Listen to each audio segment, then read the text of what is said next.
जय हिंद, जय भारत। दोस्तों, मेरे पीछे स्क्रीन पर आप दो फोटो देख रहे हैं। जो दाएं हैं सारी दुनिया जानती है, क्या बताऊं मैं। और मेरे बाएं हैं राम सरन दास, लाला राम सरन दास, जो कपूरथला के रहने वाले थे। ये भी बड़े क्रांतिकारी थे। 24 अगस्त 1888 को इनका जन्म हुआ। 24 अगस्त को ही शिवराम हरी राजगुरु का भी जन्मदिन पड़ता है। आज बात करेंगे लाला राम सरन दास की। 1907-8 से ये क्रांतिकारी गतिविधियों में शामिल हुए। भगत सिंह के पिता सरदार किशन सिंह, चाचा सरदार अजीत सिंह से इनका संबंध रहा। इसके बाद दिल्ली में लॉर्ड हार्डिंग पर बम फेंका गया, उस मुकदमे से भी इनका संबंध रहा है। लिबर्टी नाम का एक पर्चा छपा था इन्हीं की प्रेस में कपूरथला में। इसके बाद 1915 में गदर पार्टी पर जो मुकदमा चला लाहौर में, उसमें भी ये शामिल थे। इनको फांसी की सजा सुनाई गई शुरू में, बाद में लाइफ ट्रांसपोर्टेशन में वो बदल दी गई। सेल्यूलर जेल भेज दिए गए। 1921 में वहां से ये मेन लैंड पर लाए गए और मद्रास जेल में फिर रहे। 1927 के सितंबर में इनकी वहां से रिहाई हुई। फिर दोबारा क्रांतिकारी गतिविधियों में शामिल हुए। भगत सिंह से जुड़ गए जाके, चूंकि उस परिवार से पुराना परिचय था। और फिर 1929 में जब लाहौर कॉन्स्पिरेसी केस चला भगत सिंह और उनके साथियों पर, तो उसमें भी ये अरेस्ट हुए, इन पर भी मुकदमा चला। और उसके दौरान फिर क्या हुआ, इन्होंने कभी 1926 में कविता लिखी थी। 1926 में मद्रास जेल में रहते हुए अंग्रेजी की बहुत बड़ी कविता थी, ड्रीमलैंड। ड्रीमलैंड कविता इन्होंने भगत सिंह को दी जेल में ही, और भगत सिंह से कहा कि आप इसको पढ़ के इसका इंट्रोडक्शन जरा लिखिए, इसको छपवाएंगे। तो भगत सिंह ने उसको पढ़ा और उन्होंने उसका इंट्रोडक्शन लिखा, पर वो इंट्रोडक्शन कम था। और कविता में जो कंटेंट इन्होंने लिया था, कविता की दृष्टि से नहीं, उसके पीछे जो आइडिया था, उस आइडिया पर भगत सिंह ने कुछ जगह उसको क्रिटिसाइज किया जहां वो सहमत नहीं थे। तो खैर वो उन्होंने किया। और भगत सिंह पत्र व दस्तावेज श्रृंखला के भाग 32 में पिछली बार हमने वो दिखाया भी था। देश आजाद हुआ 1955 में, इन्होंने उस कविता का प्रीफेस लिखा, वो छप रही होगी उस टाइम। तो प्रीफेस लिखा स्वयं लाला राम सरन दास ने, और अपने प्रीफेस में इन्होंने भगत सिंह की आलोचना की उस बात के लिए जो भगत सिंह ने अपने इंट्रोडक्शन में इनकी कविता के बारे में लिखा था। दोनों क्रांतिकारी, एक तो बलिदानियों के शिरोमणि, इन्होंने भी बहुत लंबी सजाएं जेलों में काटी हैं। देश जब तक आज़ाद नहीं हो गया, ये आंदोलन में लगे ही रहे थे। इन्होंने जो प्रीफेस में भगत सिंह से असहमति जताते हुए इन्होंने आलोचना की, आज हम उन मुद्दों पर बात करेंगे। वो क्या था ऐसा? ये पुस्तक है मेरे पास, रिवोल्यूशनरीज इन डायलॉग, जिसको एडिट किया प्रोफेसर मलविंदरजीत सिंह वड़ैच ने। इसमें ड्रीमलैंड कविता भी है, भगत सिंह का लिखा इंट्रोडक्शन भी है, राम सरन दास का लिखा हुआ प्रीफेस भी है।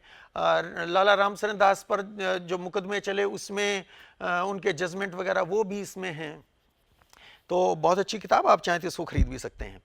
देखिए, एक बड़ी जो इंस्पिरेशनल इनकी कविता की कुछ पंक्तियां मैं आपको पहले सुनाता हूं, और उसके बाद उन 3 मुद्दों पे आएंगे जो मुझे बहुत अच्छी लगती हैं। ये लिखते हैं कि be a foundation stone obscure and on thy breast cheerfully bear the architecture vast and huge, in suffering find a true refuge, envy not the plastered top stone on which all worldly praise is thrown। कहते हैं कि नींव का पत्थर बनो। जैसे नींव का पत्थर कोई उसे जानता नहीं, पहचानता नहीं, और पूरे भवन का बोझ अपनी छाती पर खुशी खुशी उठाए रखता है, वैसे ही तुम भी बनो। और कहता है इस बात से ईर्ष्या मत करना कि वो जो बाहर उसके गुंबद पे लगा पत्थर है, सब उसकी तारीफ करते हैं। लोग ताजमहल देखते हैं, सफेद संगमरमर की तारीफ करते हैं या रंग बिरंगी नक्काशी की तारीफ करते हैं, कोई नहीं बात करता नींव में गड़े पत्थरों की। कहता है कोई बात करे ना करे इसकी फिक्र नहीं, इस बात में ही आनंद लेना कि तुम्हारी छाती पर वो भवन खड़ा है। तो ऐसी प्रेरणा थी। खैर, मतभेद कहां से होता है?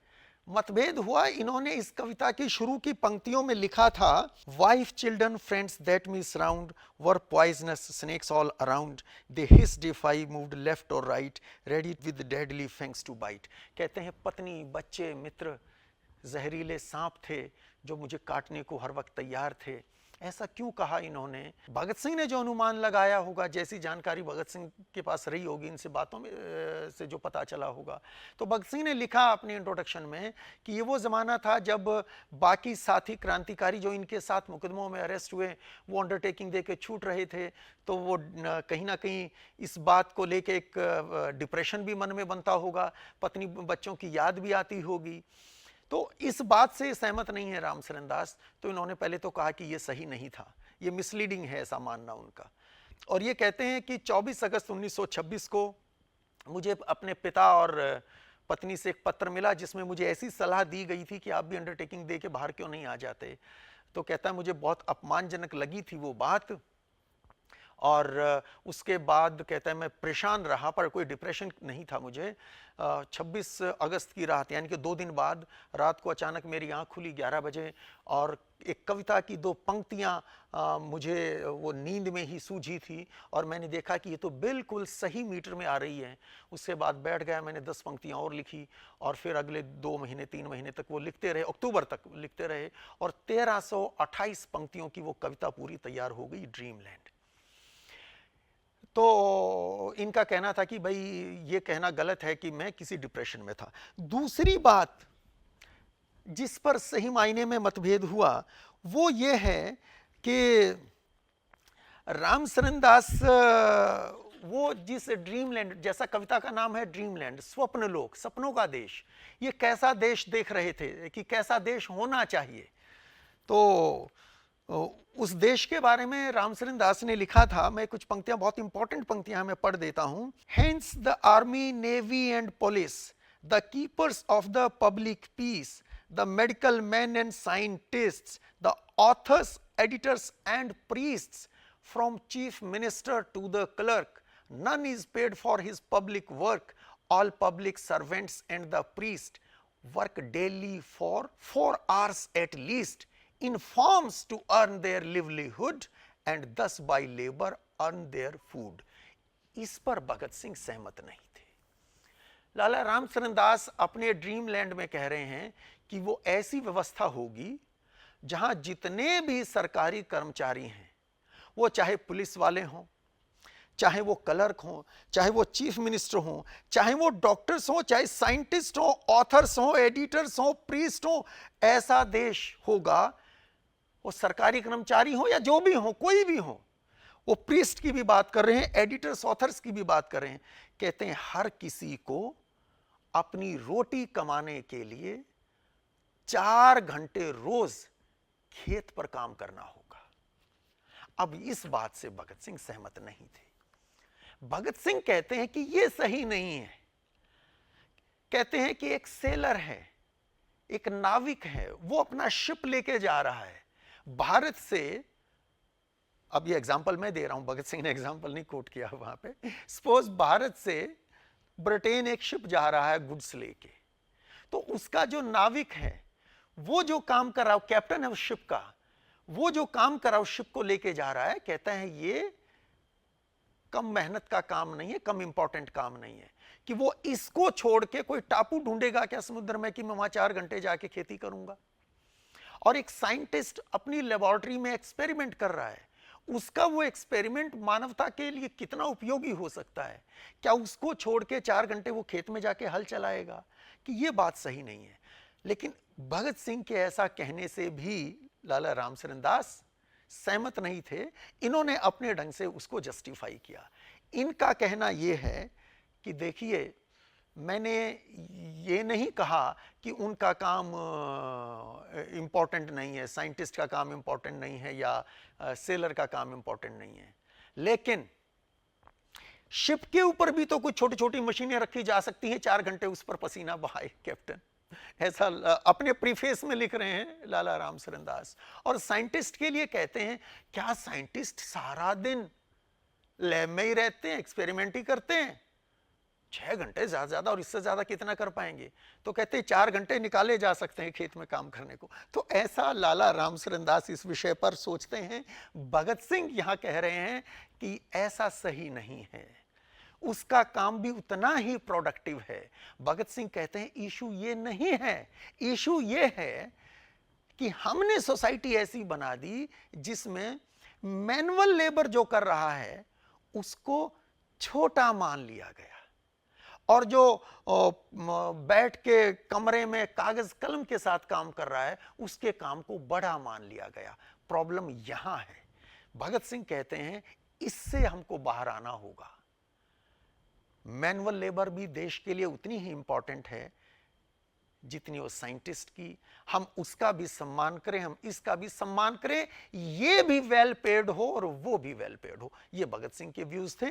लाला रामचरण दास इस पर क्या सोच रहे हैं वो मैंने आपको बताया। तीसरा जो पॉइंट ऑफ डिफरेंस था, मेन पॉइंट ऑफ डिफरेंस, वो क्या था? लाला रामचरण दास की कविता में पंक्तियां थी कुछ कि भाई ऐसी व्यवस्था हो जाएगी, उसके बाद सब शांति होगी, युद्ध नहीं होंगे, ऐसी दुनिया होगी। तो लाला रामचरण दास की मैं चार पंक्तियां यहाँ पढ़ रहा हूं।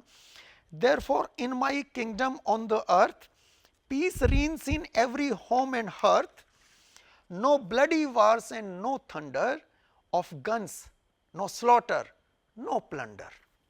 कि ऐसी दुनिया होगी इस धरती पर जब ना तोपों की आवाजें गूंजेंगी, ना लूटपाट होगी, ना हत्याएं होंगी, ना युद्ध होंगे, सब जगह शांति होगी। इस बात की भगत सिंह ने प्रशंसा की कि हां ऐसा हो। लेकिन लिखते लिखते भगत सिंह आगे ये कह गए कि उसके बाद क्या होगा जब ऐसा समाज बन जाएगा कि यहां पर फिर जो वॉर ट्रॉफीज है ना, इनकी बात नहीं होगी। जो वॉर मटेरियल है वो म्यूजियम में भेज दिए जाएंगे और सेनाओं की आवश्यकता नहीं पड़ेगी। लेकिन हाँ, जब तक वो परिस्थिति नहीं आ जाती, जब तक वो आइडियल वर्ल्ड नहीं बन जाता, तब तक सेनाएं रखनी होंगी। वो सेनाएं किसी दूसरे देश पर आक्रमण के लिए नहीं, वो उस डिफेंस के लिए। But once that ideal world is created there would be no army. ऐसा भगत सिंह ने लिखा। इस बात की लाला रामचरण दास ने आलोचना की, और यहाँ हमको लगता है कि यहाँ ये भी कह सकते हैं कि भगत सिंह ने वो इंट्रोडक्शन लिखा था 15 जनवरी 1931 को, अपनी फांसी से 66 दिन पहले। और 1955 में जब लिख रहे हैं लाला रामचरण दास प्रीफेस, तो वो जो तकरीबन 24-25 साल का गैप रहा, उसमें जो भी दुनिया बदलती देखी होगी, वो अनुभव भी लाला रामचरण दास के पास था। तो वो कहते हैं कि नहीं, ऐसा नहीं है। ये जो भगत सिंह कह रहे हैं कि फिर सेनाओं की आवश्यकता नहीं होगी, ये बात सही नहीं है। सेनाओं की आवश्यकता होगी। ऐसी दुनिया कभी नहीं बन सकेगी जिसमें बिना सेना के काम चलेगा। और ऐसा करेंगे तो जो देश या जो सोसाइटी ऐसा करेगी कि बिना सेना ही काम चले, वो सोसाइटी नहीं टिक पाएगी। तो ये तो अनुभव हम देख ही रहे हैं। उस समय के रूस का एग्जाम्पल भी दे रहे थे लिखते हुए कि आज वहाँ जो सोशलिस्ट रिवॉल्यूशन हुआ और जैसी सोसाइटी वहाँ बनी है, जब वो आइडियल वर्ल्ड क्रिएट कर चुके होंगे फिर सेनाओं की आवश्यकता नहीं होगी। तो ये कहते हैं कि ऐसा नहीं हो पाएगा।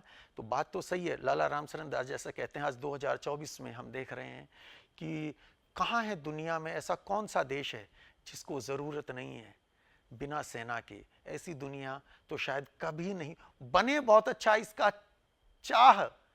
चाहत तो हर किसी को हो कि ऐसी शांति हो, लेकिन वो शांति लगता नहीं कभी हो पाएगी।